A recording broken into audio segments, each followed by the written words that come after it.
বাকরখানি কেমনে বানাই। এই দেখেন এই যে চুলার ভিতরের থেকে যে উড়াইতেছে, যে অত ভালো দেখা যাইতেছে না।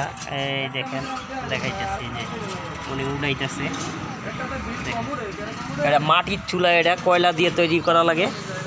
এটা অনেক কষ্ট, আগুনের ভিতর হাত দিয়ে জিনিসটা করে শিখ দিয়ে দেখেন কেমনে। এই যে এই হলো অরিজিনাল কয়লার বাকরখানি। এইটা মাটির চুলা এটা তৈরি হয়, একবারে এটা অরিজিনাল স্বাদ পাবেন।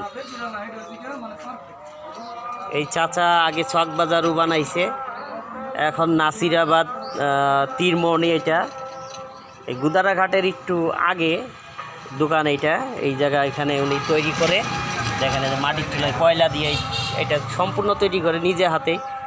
খুব সুন্দর, পয় পরিষ্কার আছে এখানে। এই দেখেন কেমনে তুলতেছে।